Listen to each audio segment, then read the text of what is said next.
మీ వద్ద కొన్ని wedding photos ఉంటే వాటితోటి ఒక స్వీట్ మెమొరీ లాగా మంచి వీడియో ఎడిటింగ్ చేసుకోవచ్చు. అది కూడా లిరికల్ సాంగ్తో చాలా సింపుల్గా ఎడిట్ చేసుకోవచ్చు. ఎవరైనా ఎడిట్ చేసుకోవచ్చు. ఎలానే చెప్తాను, ఫస్ట్ అయితే డెమో చూడండి.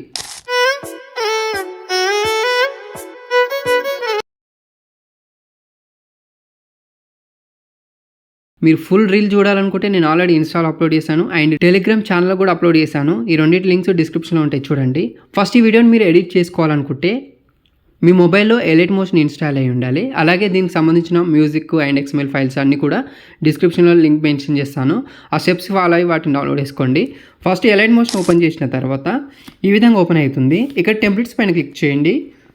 తర్వాత ఇక్కడ అప్లోడ్ కనిపిస్తుంది కదా, ఈ అప్లోడ్ పైన క్లిక్ చేసి మీరు డౌన్లోడ్ చేసుకున్నటువంటి XML ఫైల్స్ రెండు ఇస్తాను నేను మీకు. ఒకటి కెమెరా, ఇంకొకటి వచ్చేసి STC161 అనే ఒక XML ఫైల్ ఉంటుంది అనమాట. ఆ రెండింటిని మీరు ఇంపోర్ట్ చేసుకోండి. ఈ విధంగా సెలెక్ట్ చేసుకుంటే ఇలా వస్తుంది. ఇక్కడ నెక్స్ట్ పైన క్లిక్ చేయండి. తర్వాత continue to time line. So ఈ విధంగా టైమ్ లైన్కి వచ్చేస్తుంది. సో ఇక్కడ వచ్చిన తర్వాత ఫస్ట్ మీరు చేయాల్సింది ఏంటంటే ఈ XML ఫైల్ని ఇంపోర్ట్ చేసుకోవడానికంటే ముందుగానే ఫాంట్ అనేది ఇన్స్టాల్ చేసుకోవాలి. ఏదైనా ఎలైట్ మోషన్లో కొత్త ప్రాజెక్ట్ ఓపెన్ చేసి ఒక టెక్స్ట్ అనేది యాడ్ చేసి ఇక్కడ ఎడిట్ టెక్స్ట్ పైన క్లిక్ చేసి ఇక్కడ వ్యూ ఆల్ ఫాంట్స్లోకి వెళ్ళండి. ఇక్కడ 3 లైన్స్ పైన క్లిక్ చేసి ఇంపోర్ట్స్ ఫాంట్స్ పైన క్లిక్ చేసి గ్యాలరీలో నుండి మీరు డౌన్లోడ్ చేసుకున్నటువంటి ఫాంట్స్ ఏవైతే ఉన్నాయో వాటిని యాడ్ చేసిన తర్వాత ఫాంట్ నేమ్ ఏదైతే ఉంది ఇక్కడ సెర్చ్ చేసేస్తే డైరెక్ట్ ఇక్కడ వచ్చేసింది. సపోజ్ ఇక్కడ నేను సెర్చ్ చేస్తున్నాను, చూడండి. ఇక్కడ నేను సెర్చ్ చేశాను, ఈ విధంగా నేను అప్లై చేశాను. ఓకేనా. ఇప్పుడు మీరు XML ఫైల్ని అప్లోడ్ చేస్తే కంప్లీట్గా ఎక్కడైతే టెక్స్ట్ యాడ్ అయి ఉందో అక్కడ ఆటోమేటికల్లీ అప్లై అయిపోతుంది అనమాట. So first XML file open చేయగానే ఈ విధంగా ఉంటుంది. ఈ XML ఫైల్ యూజ్ చేస్తున్నప్పుడు మనం ఇందులో ఇమేజెస్ కూడా ఏమి యాడ్ కావన్నమాట. ఇందులో మీకు టెక్స్ట్ మాత్రమే కనిపిస్తాయి. మిగతా ఇమేజెస్ ఇక్కడ చూస్తున్నటువంటి ఇమేజెస్ ఏవి కూడా యాడ్ కావు. మీరు రీఅప్లోడ్ చేసినా కూడా ఒక్కొక్కసారి యాడ్ అవుతాయి, ఒక్కొక్కసారి యాడ్ కావన్నమాట. సో మీరు ఏం చేస్తారంటే స్టార్టింగ్కి వచ్చేసేయండి. ప్రతి స్లైడ్లో బ్యాక్గ్రౌండ్ ఇమేజ్ ఉంటుంది. సో ఇలా నేను 6 బ్యాక్గ్రౌండ్ ఇమేజ్లు సెట్ చేశాను. జస్ట్ ఆ బ్యాక్గ్రౌండ్ ఇమేజ్ పైన క్లిక్ చేయండి. ఇక్కడ మీకు కనిపించదు, నేను చూపిస్తున్నాను ఎలా రిప్లేస్ చేసుకోవాలనేది. సో ఇక్కడ కలర్ అండ్ ఫిల్ తర్వాత మీడియా పైన క్లిక్ చేసి గ్యాలరీలోకి వెళ్ళేసి అయితే ఆ బ్యాక్గ్రౌండ్ ఇమేజ్ పైన టచ్ చేస్తే ఆటోమేటికల్ ఈ విధంగా సెట్ అయిపోతుంది. అదే విధంగానే ముందు స్లైడ్కి వచ్చేస్తే ఇంకొక బ్యాక్గ్రౌండ్ ఇమేజ్ ఉంటుంది. సేమ్ అదే ప్రాసెస్ ఉపయోగించి బ్యాక్గ్రౌండ్ ఇమేజ్ అన్నిటిని ఫస్ట్ రిప్లేస్ చేసుకోండి. ఆ తర్వాత ఇక్కడ ఫొటోస్ ఏవైతే ఉన్నాయో ఆ ఫొటోస్ని రిప్లేస్ చేసుకోవాలి. స్టార్టింగ్కి వచ్చేస్తే ఇక్కడ మీకు నేమ్స్ ఉంటాయి. ఓకేనా. ఫస్ట్ స్లైడ్లో నేమ్స్ ఉంటాయి. ఈ నేమ్ లేయర్ పైన క్లిక్ చేయండి. ఎడిట్ టెక్స్ట్ పైన క్లిక్ చేసి ఫస్ట్ ఈ నేమ్స్ అనేది రిప్లేస్ చేసుకోవాలి. ఓకేనా.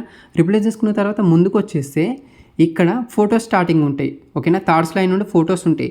సో ఈ ఫొటోస్ అన్నీ కూడా మీరు బ్యాక్గ్రౌండ్ రిమూవ్ చేయాల్సిన అవసరం లేదు. జస్ట్ ఎలా అయితే ఫొటోస్ ఉన్నాయో అదే విధంగా రిప్లేస్ చేసుకుంటే సరిపోతుంది. సపోజ్ ఇక్కడ ఒక ఫోటో ఉంటుంది. ప్రతి స్లైడ్లో 2 ఫొటోస్ ఉంటాయి. మీరు ఒపాసిటీ తగ్గించడం కానీ పెంచడం కానీ చేయొద్దు. యాజ్ ఇట్ ఈజ్ ఎలా ఉందో అలా రిప్లేస్ చేసుకుంటే సరిపోతుంది. సో సపోజ్ ఒక లేయర్ పైన క్లిక్ చేశాను. తర్వాత కలర్ అండ్ ఫిల్ తర్వాత మీడియా పైన క్లిక్ చేసి గ్యాలరీ నుండి ఫోటోని రిప్లేస్ చేసుకొని సరిగ్గా ఇక్కడ స్క్రీన్లో కనిపిస్తట్టుగా యాజ్ టీజ్గా ఈ విధంగా సెట్ చేసుకోవాలి. ఈ విధంగా ఇంకొక ఫోటో ఉంటుంది. ప్రతి ఫోటో ఉన్న చోట నేను నేమ్ అనేది మెన్షన్ చేశాను కాబట్టి మీకు ఎలాంటి కన్ఫ్యూజన్ అనేది ఉండదు. ఓకేనా. ఈ విధంగా అన్ని ఫొటోస్ని కూడా రిప్లేస్ చేసుకున్న తర్వాత బ్యాక్ వచ్చేసేయండి. బ్యాక్ వచ్చేస్తే ఇక్కడ మళ్ళీ కెమెరా బీట్ మార్క్ ఉంటుంది. సో ఇందులో ఉన్న కెమెరాస్ అన్నీ కూడా కాపీ చేసుకోండి. ఓకేనా. ఇందులో కాపీ చేసుకున్న తర్వాత మళ్ళీ బ్యాక్ వచ్చేసేయండి. బ్యాక్ వచ్చేసి మళ్ళీ ముందు ప్రాజెక్ట్ ఓపెన్ చేసిన తర్వాత ఇందులో స్టార్టింగ్ వచ్చేసి జస్ట్ ఇక్కడ ప్లస్ ఐకాన్ పైన క్లిక్ చేసి 7 కెమెరాస్ అన్ని కూడా ఇక్కడ పేస్ట్ చేయండి. పేస్ట్ చేసిన తర్వాత ఇక్కడ వ్యూ ఆప్షన్ పైన క్లిక్ చేయండి. తర్వాత కెమెరాని ఎనేబుల్ చేసుకుంటే కంప్లీట్గా వీడియో ఎడిటింగ్ ఇప్పుడు అయిపోయింది. సో ఇప్పుడు ఏం చేస్తారంటే ఫైనల్గా మ్యూజిక్ యాడ్ చేస్తే సరిపోతుంది. సో ఈ మ్యూజిక్ మీరు ఎలా యాడ్ చేస్తారంటే ఇక్కడ ప్లస్ ఐకాన్ పైన క్లిక్ చేసి ఆడియో పైన క్లిక్ చేసి వ్యూ ఆల్ పైన క్లిక్ చేసి మీరు డౌన్లోడ్ చేసుకున్నటువంటి మ్యూజిక్ ఏదైతే ఉందో ఆ మ్యూజిక్ని యాడ్ చేస్తే సరిపోతుంది. నేను ఆల్రెడీ 30 సెకండ్స్ వరకు అయితే ఆ మ్యూజిక్ యాడ్ చేసి పెట్టాను కాబట్టి జస్ట్ ఆ మ్యూజిక్ యాడ్ చేసేస్తే వీడియో ఎడిటింగ్ కంప్లీట్గా అయిపోతుంది. అంతే. ఇప్పుడు మీరు చేయాల్సింది ఇక్కడ షేర్ ఆప్షన్ పైన క్లిక్ చేసి ఇక్కడ వీడియో పక్కన యారో మార్క్ పైన క్లిక్ చేసి ఇక్కడ మీకు నచ్చిన క్వాలిటీని సెలెక్ట్ చేసేసుకొని ప్రొడక్ట్లో ఫస్ట్ ఆప్షన్ ఫ్రేమ్ రేట్లో ఫుల్లో పెట్టేసుకొని క్వాలిటీ వచ్చేసి 10:8 to 10 పెట్టేసుకొని ఎక్స్పోర్ట్ పైన ట్యాప్ చేయండి. ఇంకేమైనా డౌట్స్ ఉంటే వీడియో కంప్లీట్గా చూసిన తర్వాత కామెంట్ చేయండి అండ్ నాకు ఇన్స్టాలో కూడా మెసేజ్ చేసి తప్పకుండా రిప్లై ఇస్తాను. ఇంకా ఇలాంటి వీడియోస్ కావాలనుకుంటే మన ఛానల్ని సబ్స్క్రైబ్ చేసుకొని గంట సింబల్ని యాక్టివేట్ చేసుకొని పెట్టుకోండి.